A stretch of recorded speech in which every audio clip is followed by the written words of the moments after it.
Hello and welcome, and this is to help clear up any confusion about how I hooked up my winch. The power cables do come off, and I just had them running out of the box, but they do hook into a old servo that I had that came out of the ECX garage, which it stripped out, so I modified it to use as a winch control. And the reason why I'm also doing this, not just to clear that up, but that is what's plugged into the third channel on the 4-channel receiver. But also, for the next video, which I'll apologize for having a double intro, but I previously recorded it, went to watch over it, and realized I forgot to tell you, when you center the motor and you finally have it stop spinning, you want to super glue this so it doesn't spin anymore, so it won't turn anymore. Super glue it down, make sure that the motor stays centered afterwards, and then you can solder the 2 wires into the motherboard where you pulled out the old motor. Okay, and for the next video. Hello and welcome. And this is how I made a winch control out of an old servo from my ECX garage. This servo stripped out, so it did me no good, and this was for demonstration purposes, so to show you that it is spinning. But I tested it, and I threw lights in, plugged it in and powered it up, and turned out that the power is constantly on, so the lights are constantly on, which means if I tried to just direct connect a winch to the receiver, it would just burn out the motor and the winch. So I was on YouTube and seen several videos on how to turn an old servo that still works, but you maybe strip the gears out in it, or you have no use for it anymore, like I do for this one on both cases.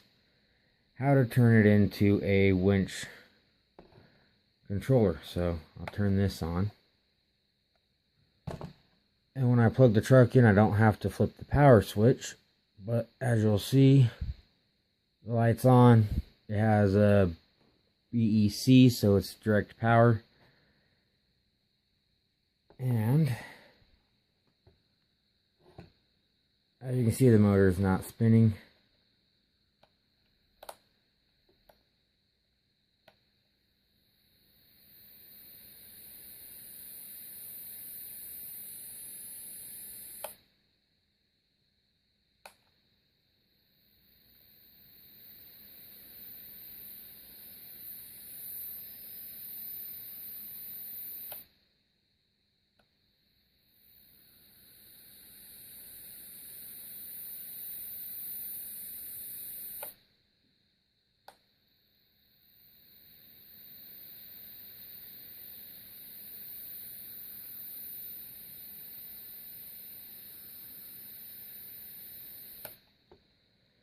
As you can see, it's working just fine.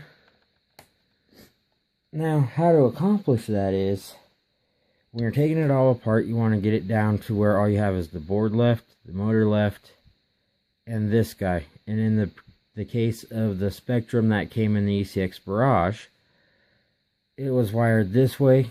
The ones I've seen, they were coming straight out on metal prongs, going straight into this guy, so it doesn't matter if you need this guy. You'll notice when you tore it apart, you had to pull a gear off of this one. This gear controls this motor and tells it how fast to spin and where to stop for steering your truck. You need to take this and with it on, or at least power it up so it's like that. Now it's blinking at me because it says I don't have the controller plugged in. You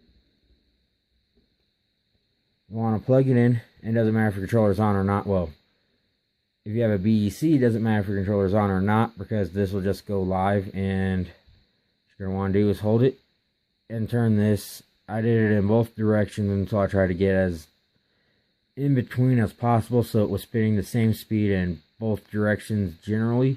When I first did it, I just had enough to where I stopped the motor, and when I did the test by flipping the 3rd channel switch, one side would spin up slowly but then get really fast, while the other side, the second I flipped the switch, it just automatically just jumped to really fast. So there is a little bit of play in this, and one of the videos I seen, the guy actually just takes the motor off and connects this into some tester that he could actually sit there and with the power on, see a gauge telling him how much power is going in, negative or positive, through this, so he could dial it in a lot better. But I'm pretty sure it's going to work because this is a motor, the winch is a motor.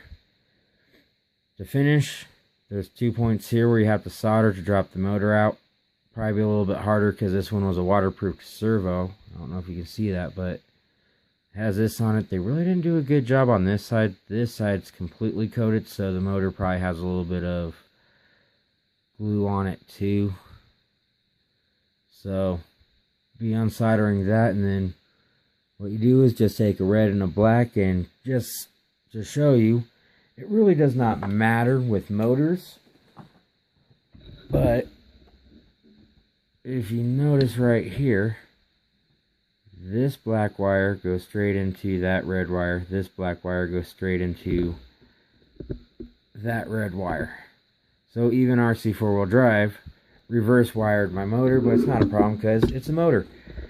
So it's really not that important to switch it unless you just want to be picky. So in this case, it still doesn't matter because it's a 3-way switch that I'm using, which is an up, a stop, and a down. So all I have to do is find out which way will be in and which way will be out, and then stopping it. Alright, next time, or I hope this helped anyone who was looking at doing it. I won't be showing the soldering or anything, just mainly I don't want to burn myself. Thank you guys and gals for watching.